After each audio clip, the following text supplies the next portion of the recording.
time of war as in time of peace, an industry close to the heart and pocketbook of the American public is show business, whose pulse is Broadway, but whose nerve system spreads over a large portion of the globe.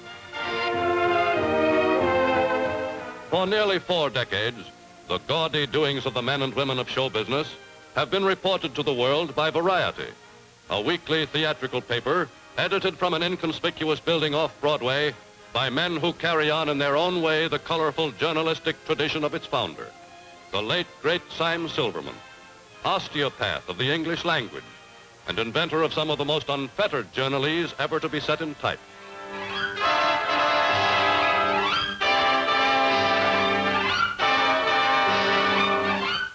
Today, Variety is devoting its space to a story bigger even than that of the amusement industry's new wartime boom.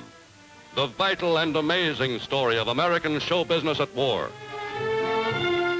Of the amusement industry's total manpower, a high percentage is now serving in the armed forces. Every branch of show business has contributed its white-collar men, technicians, and skilled artisans in answer to the call to arms. Famous actors, whose peacetime salaries reached astronomical figures, serve today on an equal footing with the members of their former public.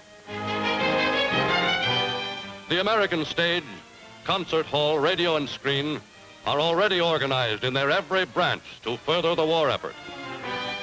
The work of the War Activities Committee of the motion picture industry is typical of the enthusiasm of top executives and artists for full cooperation with the government and with the armed services.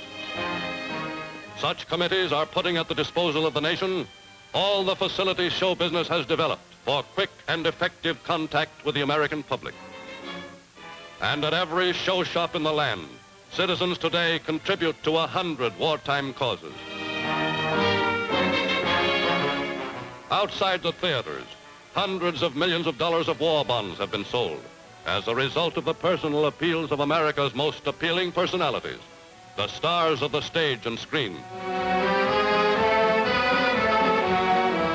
On one such bond drive, the well-loved film star Carole Lombard gave her life. The motion picture industry today is supplying without charge all its newest and best feature films to the U.S. War Department Overseas Film Division for shipment to every U.S. base and camp abroad.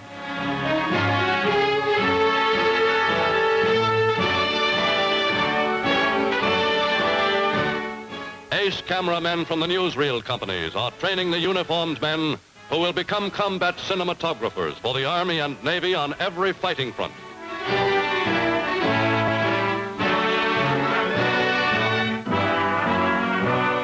Documentary and industrial filmmakers are furthering the government's plans for the visual education of millions of new workers in war industry and for the training by films of the men of the American Armed Forces.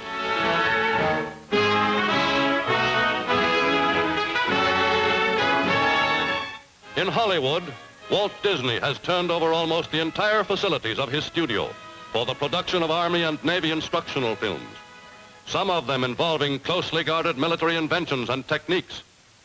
Let's go with Navy Project 648, Sequence 1. Let her roll.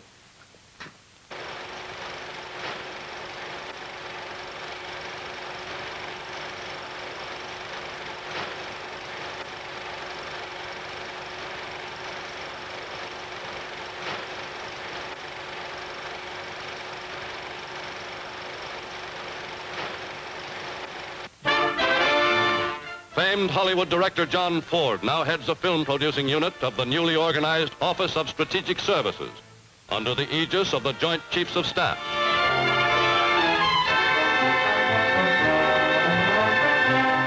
From North Africa, a former Hollywood producer, Colonel Darryl Zanuck, has brought an official film record of frontline action. To produce inspirational films for servicemen and public alike, the Army's Special Services Division has mobilized many of the industry's best editors and technicians. From millions of feet of film confiscated from the enemy or donated by American film companies, these men are preparing pictures to set the war record straight and to counteract enemy propaganda.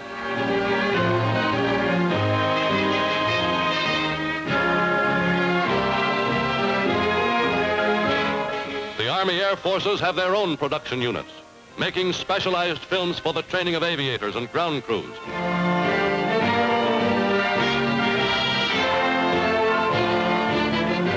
In New York City, the Army's Signal Corps Photographic Center is today the biggest and busiest American film studio outside Hollywood. On vast stages, the Army is producing films which explain every phase of military activity in graphic terms, for the indoctrination of raw recruits, and for the instruction of the Army's ever-growing legions of specialists.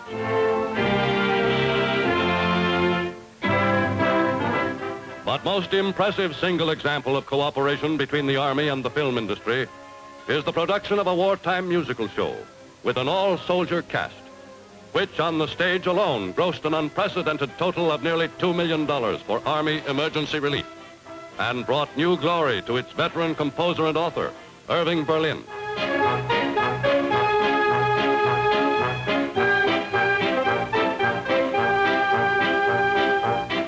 This as the Army carries on the tradition of patriotism and American high spirits, which its author created in World War I with his famous Army musical show, Yip, Yip, Yap, Hank, which gave the world a soldier song that will never die. Someday I'm going to murder the bugler. Someday they're going to find him dead. I'll amputate his reveille and step upon it heavily and spend the rest of my life in bed. Oh, how I hate to get up in the morning. Oh, how I love to remain in bed. For the hardest blow of all is to hear the bugler call. You gotta get up, you gotta get up, you gotta get up this morning.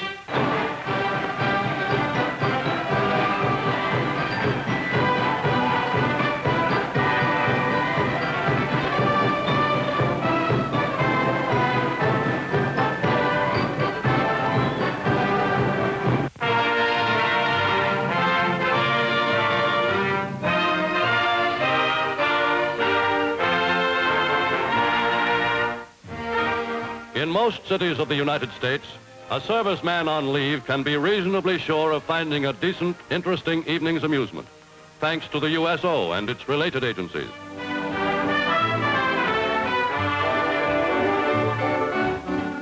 At New York's Stage Door Canteen, men on leave rub shoulders with notables as they enjoy good food and amusing company. The latest novelties in Broadway's almost inexhaustible store of entertainment are theirs at no cost.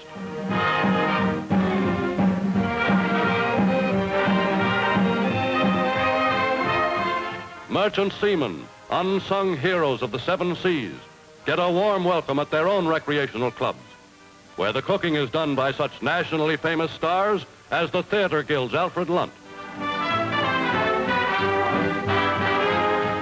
To entertain workers in war industry throughout the land, the American Theater Wing now sends out complete shows to boost morale and production with fun during the brief lunch period.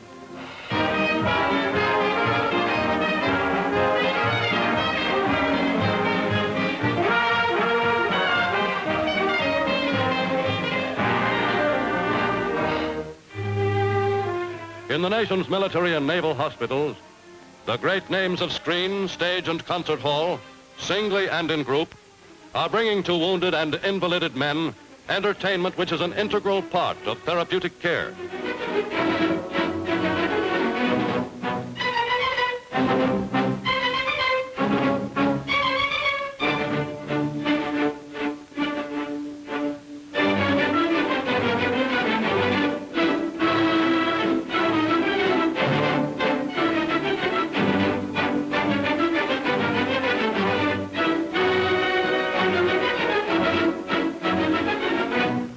Taking its place in the Army camps with more familiar American vaudeville, the traditional Russian ballet has found itself a new and unexpected crop of devotees.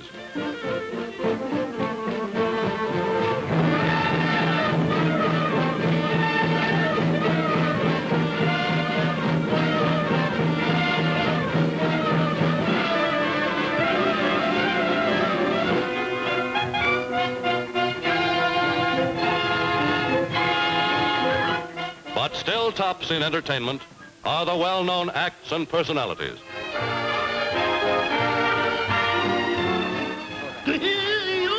Lady, sick-a-dee-dee-dee. No, baby, yeah.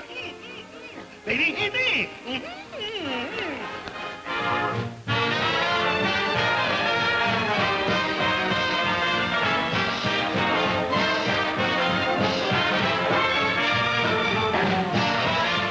Famous radio shows play the camp circuit, too. Sure, I got your cookies.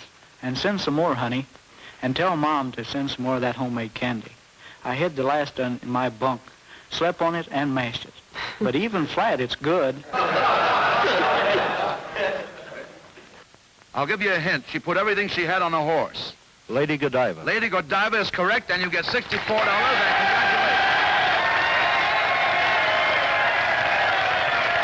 Oh, no, wait a minute. No, you cannot read that poem.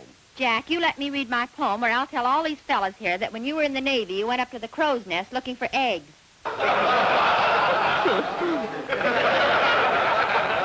Aren't you ashamed of yourself calling these fellas horse-faced and stinky? Yeah. Aren't you ashamed of yourself? Well, very little. Very little. I want you to look at these men. Yeah. Look at all the girls back there. What do you think of them? Yeah.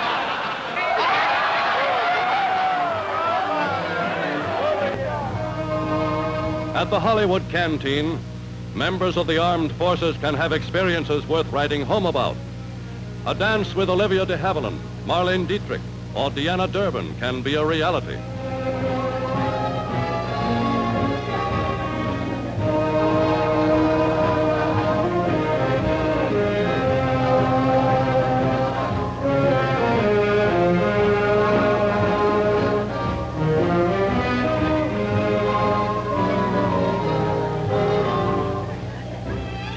But to many youngsters, contact with Hollywood's glamour girls still has the quality of a dream. Contributing to the fun are well-known Hollywood figures, relegated to the roles of busboy or waiter.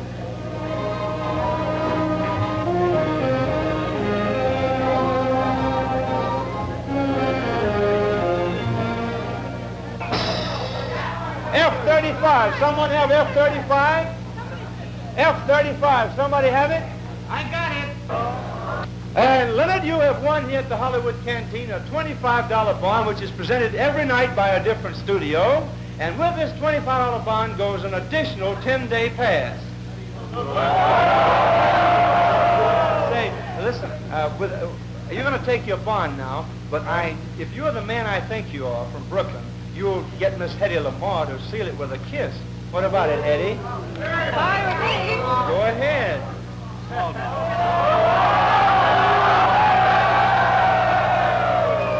Hey, that ain't the Brooklyn I know, huh, gang?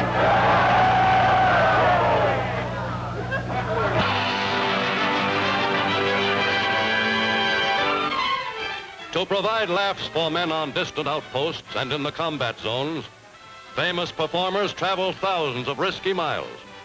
Share the life of the troops in camps from the South Pacific to North Africa.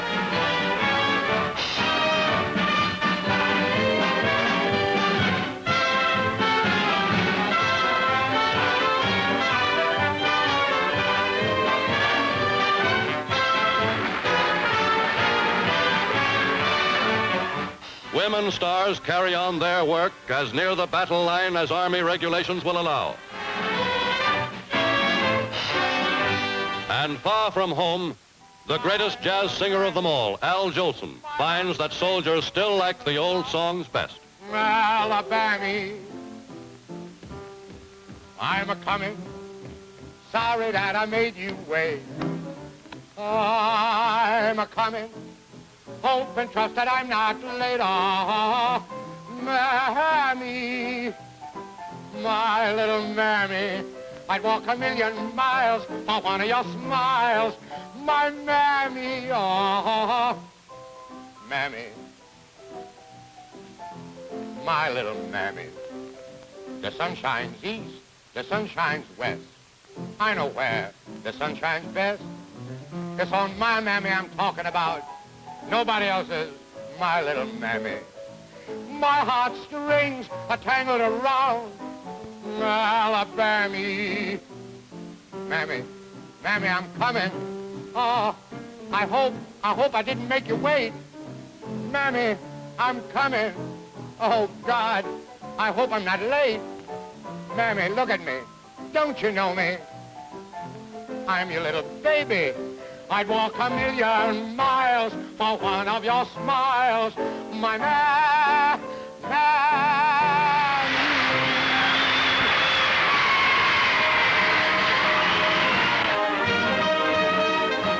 Day and night, American radio is reaching distant camps with special broadcasts, recorded and beamed to the U.S. forces wherever they may be. Featured artists give their talents willingly and generously. Oh, them golden slippers, oh, them golden slippers, that's why to wear capes if it's so neat. Oh, them golden slippers, oh, them golden slippers, that's why to wear. To walk on the golden street.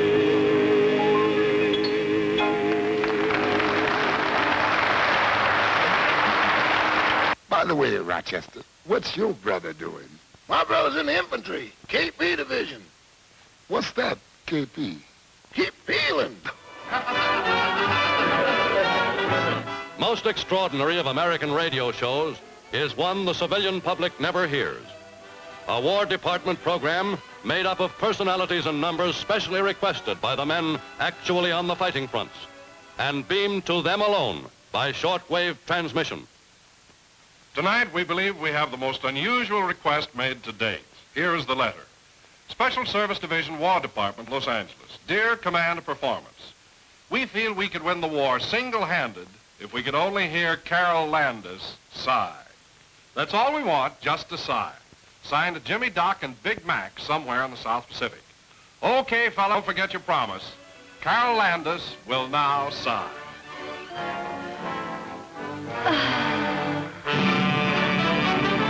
Time marches on.